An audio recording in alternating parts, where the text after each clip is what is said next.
এটা অযৌক্তিক। অনেকে পরকালের জীবনে বিশ্বাস করে না, সর্বশক্তিমান আল্লাহকেও বিশ্বাস করে না। তাকে যুক্তি দিয়ে বোঝাবো কিভাবে? এখানে যুক্তিটা হচ্ছে, একটা লেকচার দিয়েছিলাম কোরআন এন্ড মডার্ন সায়েন্স। সেখানে বলেছিলাম পবিত্র কোরআনে ৬,০০০-এর বেশি আয়াত আছে, আর তার মধ্যে প্রায় ১,০০০ খানেক আয়াত বলছে বিজ্ঞান সম্পর্কে। আর যেসব আয়াতগুলো বিজ্ঞান সম্পর্কে বলছে, আনুমানিকভাবে তার মধ্যে ৮০% আয়াত এখনকার বিজ্ঞান আমাদের বলছে এগুলো ১০০% সঠিক। বাকি ২০% আয়াত সম্পর্কে এখনো জানতে পারিনি। তার মধ্যে একটা হচ্ছে পরকালের জীবন। বিজ্ঞান এখনো এতটা উন্নত হয়নি যে পরকালের জীবনকে প্রমাণ করে দেখাবে। বিজ্ঞান এখনো বেশ দোজক প্রমাণ করতে পারেনি, জিনের অস্তিত্ব প্রমাণ করতে পারেনি। এরকম ২০% আয়াত এখনো প্রমাণিত হয়নি পবিত্র কোরআনের আয়াত। তাহলে কি অন্ধভাবে পরকালের জীবনে বিশ্বাস করছি? এখন একজন মানুষকে এই পরকালের জীবন সম্পর্কে কিভাবে বোঝাতে পারি? ধরেন একজন লোক পরকালের জীবনে বিশ্বাস করে না, আর সর্বশক্তিমান আল্লাহকেও বিশ্বাস করে না। এখন তাকে বোঝাবো কিভাবে? আমি আপনাদের একটা প্রশ্ন করি যে চুরি করা ভালো না খারাপ? চুরি করা ভালো না খারাপ? খারাপ, সবাই বলবে খারাপ। এবার একটা উদাহরণ দেই। ধরেন আমি একজন স্মাগলার, ধরে নেন আমি স্মাগলার, অনেক ক্ষমতাবান স্মাগলার, আর আমি চোর, পৃথিবীর মধ্যে ১ নাম্বার, সবার সেরা। আর ধরেন আপনারা কেউ পরকালের জীবনে বিশ্বাস করেন না, আল্লাহকে বিশ্বাস করেন না। তাহলে আপনারা আল্লাহকে বিশ্বাস করেন না, পরকালের জীবনে বিশ্বাস করেন না, আর আমি একজন স্মাগলার, সেরা স্মাগলার, খুব বুদ্ধিমান, সবসময় যুক্তি খাটিয়ে কাজ করি। আমি আপনাদের বলছি যে চুরি করা ভালো। একটু আগে আপনারা সবাই বললেন যে চুরি করা খারাপ, চুরি করা খারাপ। এখন আমাকে অন্তত একটা বৈজ্ঞানিক কারণ দেখান যে চুরি করা খারাপ কেন, তাহলে আমি চুরি করা বন্ধ করব। কেউ কেউ আমাকে মাত্র একটা কারণে দেখাতে পারবেন? অন্যের অধিকার কেড়ে নিচ্ছেন। আপনি অন্যের অধিকার কেড়ে নিচ্ছেন। মেনে নিলাম যে আমি অন্যের অধিকার কেড়ে নিচ্ছি। আমি হয়তো কারো ১,০০০ টাকা চুরি করছি, তার অধিকার কেড়ে নিচ্ছি। এটা তার জন্য খারাপ, আমার জন্য না। আমি বলছি যুক্তি দিয়ে বোঝান যে এটা আমার জন্য খারাপ কেন। যদি কারো কাছ থেকে ১,০০০ টাকা চুরি করি তাহলে ভালো হোটেলে খাওয়া দাওয়া করতে পারবো, 5 স্টার হোটেলে যেতে পারবো, সিনেমা দেখবো, এতে আমার উপকার হবে। আপনারা আমাকে যুক্তি দেখান যে এটা আমার জন্য কেন খারাপ হবে। যার চুরি যাচ্ছে তার জন্য এটা খারাপ। পুলিশ শাস্তি দেবে। আরেক ভাই বললেন পুলিশ আমাকে শাস্তি দিতে পারে, পুলিশ আমাকে অ্যারেস্ট করবে। ভাই পুলিশ তো আমার পকেটে আছে, মন্ত্রী মিনিস্টার আমার পকেটে। বলছি তো আমি হচ্ছি সেরা স্মাগলার, পৃথিবীর মধ্যে ১ নাম্বার। মনে রাখবেন প্রথমেই বলেছি যে ধরে নেবেন আপনারা হলেন সেই সব মানুষ যারা আল্লাহকে বিশ্বাস করে না, পরকালে বিশ্বাস করে না, আর আমি স্মাগলার। এখন আপনারা আমাকে বোঝাবেন যে চুরি করা খারাপ। মাত্র একটা লজিক্যাল কারণ দেখান। এটা তো হারাম, চুরি করা হারাম কাজ। হারাম? হ্যাঁ হারাম আপনার কাছে, আপনি চুরি করবেন না, কিন্তু আমার কাছে তো হারাম না। আপনার কাছে হারাম হলে, নিষিদ্ধ হলে আপনি চুরি করবেন না। কে আপনাকে চুরি করতে বলছে? আমি বলছি আমাকে প্রমাণ দেখান। আমি খুব লজিক্যাল মানুষ, মাত্র একটা লজিক্যাল কারণ দেখান যে এটা কেন খারাপ, তাহলে আমি আর চুরি করবো না। মাত্র একটা, দুটো লাগবে না, মাত্র একটা কারণ দেখান।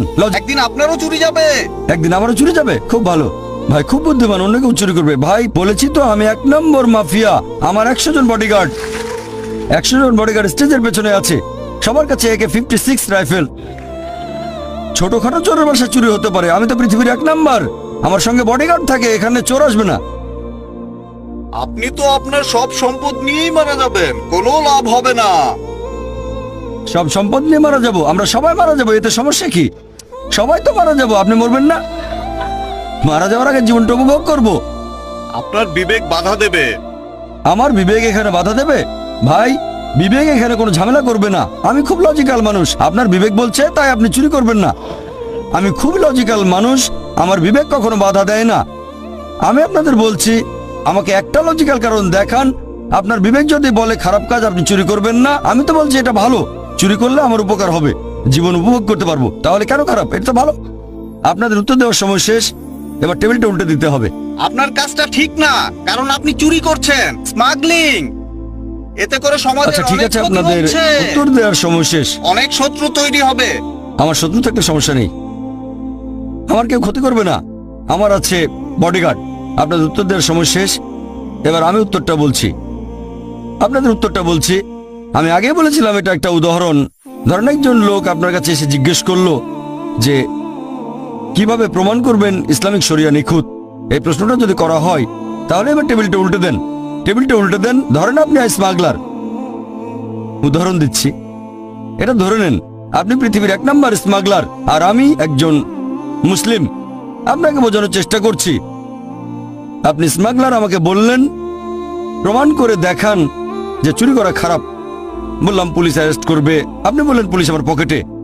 তারপর বললাম এতে অন্যের ক্ষতি হচ্ছে। আপনি বললেন তাতে আমার কিছু যায় আসে না। বললাম বিবেক দংশন করবে। বললেন আমার বিবেকই নেই, দংশন করবে কে আমাকে? মুসলিম হিসেবে আমি যেটা করব, প্রথমে আমি তার সামনে আল্লাহ তাআলার অস্তিত্ব প্রমাণ করে দেখাবো। এটা করেছি একটা লেকচারে, is the Quran God's word. এখন যদি কেউ এই লেকচারটা is the Quran God's word খোলা মন নিয়ে দেখেন, তাহলে আপনিও মানবেন যে সবচেয়ে ক্ষমতাবান আল্লাহ সুবহানাহু ওয়া তাআলা, সর্বশক্তিমান ঈশ্বর। প্রমাণ করবো পবিত্র কোরআন আর বিজ্ঞান দিয়ে। 1 নম্বর পয়েন্ট। 2 নম্বর পয়েন্ট, সে তখন বলবে আচ্ছা আমি মেনে নিলাম যে ঈশ্বর সর্বশক্তিমান। এখন সে প্রশ্ন করবে ঈশ্বর যদি এমন মহান হন তাহলে শাস্তি দিচ্ছেন না কেন? এটা আবার কোন ধরনের সুবিচার? আল্লাহ পবিত্র কোরআনে বলেছেন সূরা নিসা অধ্যায় নম্বর 4 আয়াত নম্বর 40, আল্লাহ সুবহানাহু ওয়া তাআলা কারো প্রতি অনুপরিমাণ জুলুম করেন না, তবে কেউ চায় না নিজের প্রতি অবিচার হোক।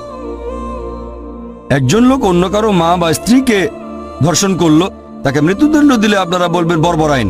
অবিচার যদি হয় আপনার সাথে, তখন বুঝতে পারবেন যে সুবিচার করতে হবে। সবাই এখানে একমত হবেন যে অবশ্যই সুবিচার করতে হবে। এখন প্রশ্ন হচ্ছে এই পৃথিবীতে আমরা সুবিচার করব কিভাবে? সবাই তো সুবিচার পাবে না।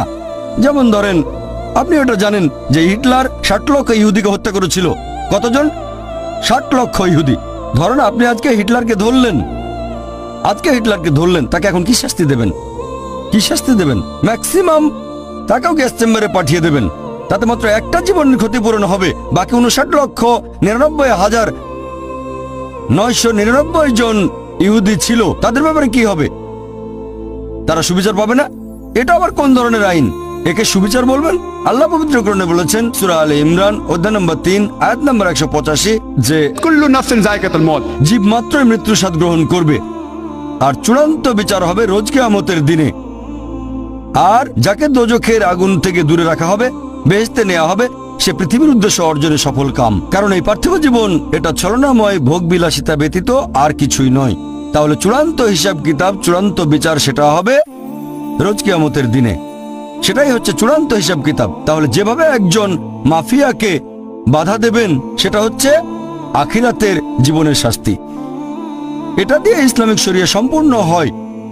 আর আল্লাহ সুবহানাহু ওয়া তাআলা যদি আখিরাতে হিটলারকে শাস্তি দিতে চান, আল্লাহ পবিত্র কোরআনে বলেছেন সূরা নিসা অধ্যায় নম্বর 4 আয়াত নম্বর 56, যারা আমার আয়াত প্রত্যাখ্যান করে তাদের দোজখের আগুনে দগ্ধ করব। আর তাদের চামড়া যখন পুরোপুরি দগ্ধ হয়ে যাবে, সেখানে নতুন চামড়া দেওয়া হবে যাতে তারা ব্যথা অনুভব করতে পারে। এখনকার বিজ্ঞান জানতে পেরেছে আমাদের চামড়ার নিচে পেইন রিসেপ্টর থাকে। তাহলে আল্লাহ সুবহানাহু ওয়া তাআলা যদি হিটলারকে পোড়াতে চান 60 লক্ষ বার, তিনি তা পারেন। 1,20,00,000 বার করতে পারেন। তাহলে চূড়ান্ত শরিয়া আর ইসলামিক আইন তখনই বুঝতে পারবেন যদি বিশ্বাস করেন আখিরাতে। যদি আখিরাতে বিশ্বাস না করেন, তাহলে চুরি করাকে খারাপ বলবেন না, ধর্ষণকে খারাপ বলবেন না, এই সব কিছুকে তখনই খারাপ বলতে পারবেন যদি পরকালের জীবন থাকে। তাহলে এই হলো পরিপূর্ণ শরিয়া। আমি একটা উদাহরণের কথা বলে আমার লেকচার শেষ করব। যখনই আপনি শরিয়াকে বিচার করতে যাবেন, বিশুদ্ধ উৎস দিয়ে বিচার করবেন, মানে পবিত্র কোরআন আর আমাদের নবীর সুন্নত অর্থাৎ সহিহ হাদিস। এখানে একজন মুসলিমের কাজ বা মুসলিম সমাজের কাজ দেখব না। আমি জানি প্রত্যেক সম্প্রদায়ের ভেতরেই কিছু কুলাঙ্গার থাকে। কিছু লোক নিজেদের মুসলিম বলে কিন্তু শরিয়া মেনে চলে না। ইসলাম বলছে মদ পান করো না, মাদকদ্রব্য নিও না। এরকম অনেক মুসলিম আছে যারা এসব কাজে অমুসলিমদের চেয়েও পাকা। আমি এটা জানি। এরা হচ্ছে কুলাঙ্গার। প্রত্যেক সম্প্রদায়ে কিছু কুলাঙ্গার থাকে। মিডিয়া এদেরকে এমন ভাবে তুলে ধরো যেন এরাই আদর্শ মুসলিম। গতকাল একটা উদাহরণ দিয়েছিলাম, যদি একটা গাড়িকে যাচাই করতে চান আর ড্রাইভার যদি ভালো চালাতে না জানে, হুইলের পেছনে কাঁপাকাঁপি করতে করতে অ্যাক্সিডেন্ট করে বসলো, কাকে দোষ দেবেন? ড্রাইভারকে না গাড়িকে? ড্রাইভারকে। তাই মুসলিমদের দেখে ইসলাম ধর্মকে বিচার করবেন না, ইসলামকে বিচার করবেন কোরআন এবং হাদিস দিয়ে।